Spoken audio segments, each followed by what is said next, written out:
আচ্ছা, একটা খুব জরুরি বিষয় নিয়ে কথা বলা যাক। আজকাল প্রায়ই শোনা যাচ্ছে যে অনেকের ব্যাংক অ্যাকাউন্ট কোনো কারণ ছাড়াই হঠাৎ করে ফ্রিজ হয়ে যাচ্ছে। আজকের এই আলোচনায় আমরা ঠিক এই ব্যাপারটারই গভীরে যাব, দেখব যে সমস্যাটা ঠিক কোথায়, আর এর থেকে বেরোনোর উপায় বা কী।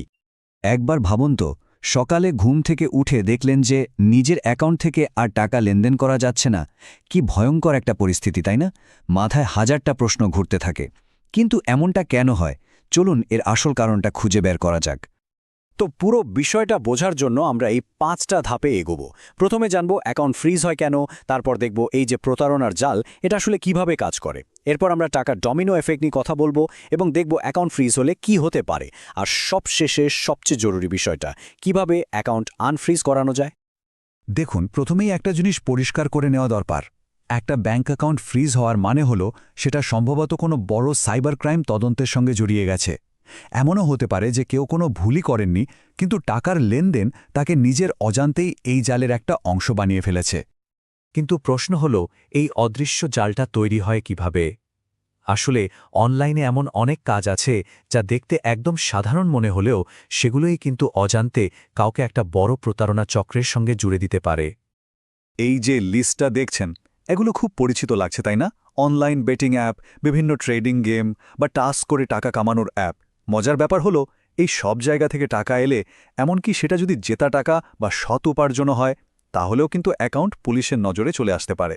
কারণ প্রতারকরা প্রায়ই এই প্ল্যাটফর্মগুলো ব্যবহার করে তাদের কালো টাকা সাদা করার জন্য।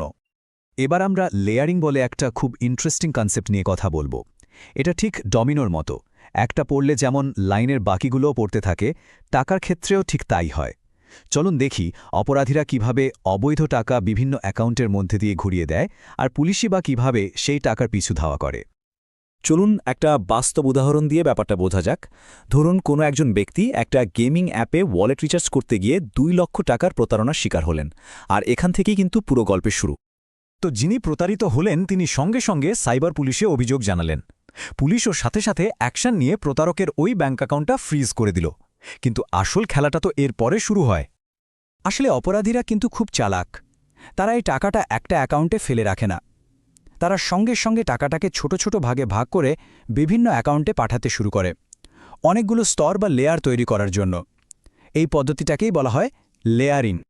আর পুলিশ অ্যাকাউন্টটা ফ্রিজ করার আগেই প্রতারকরা ওই চুরি করা ২ লক্ষ টাকা থেকে অন্য ইউজারদের পুরস্কার হিসেবে টাকা পাঠাতে শুরু করে। যেমন ধরুন, প্লেয়ার এ হয়তো গেমে ৩০,০০০ টাকা জিতেছে, আর সেই টাকাটাই তাকে পাঠিয়ে দেওয়া হলো। এখন প্লেয়ার এ, যিনি হয়তো সৎভাবেই গেমটা খেলেছেন, তার তো কোনো ধারণাই নেই যে এই টাকাটা আসলে কোথা থেকে আসছে। কিন্তু যেহেতু টাকাটা একটা ফ্রড অ্যাকাউন্ট থেকে এসছে, বাস তদন্তের অংশ হিসাবে তার অ্যাকাউন্টটাও ফ্রিজ করে দেওয়া হলো। আর এখান থেকে শুরু হয় আসল ডোমিনো এফেক্ট।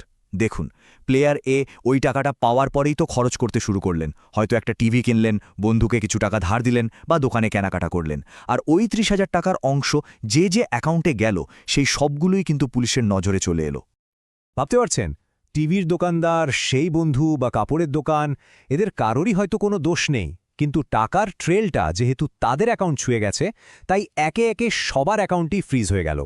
যতক্ষণ না ওই ২ লক্ষ টাকার প্রতিটা পয়সার হিসাব মিলছে, ততক্ষণ এই চেন চলতেই থাকে। বেশ, অ্যাকাউন্ট তো ফ্রিজ হলো, কিন্তু এরপর কি হবে? মাথায় তো হাজারটা চিন্তা ঘুরতে থাকে, তাই না? চলুন এবার এই ভয় আর আশঙ্কাগুলো নিয়েই কথা বলা যাক। সবচেয়ে বড় ভয়টাই হলো, পুলিশ কি বাড়িতে চলে আসবে? উত্তরটা হলো, সাধারণত সাথে সাথেই এমন কিছু হয় না। এর একটা নির্দিষ্ট প্রক্রিয়া আছে। কর্তৃপক্ষ সাধারণত প্রথমে একটি নোটিশ পাঠায়। এখন এই নোটিশ কিন্তু দুরকমের হতে পারে।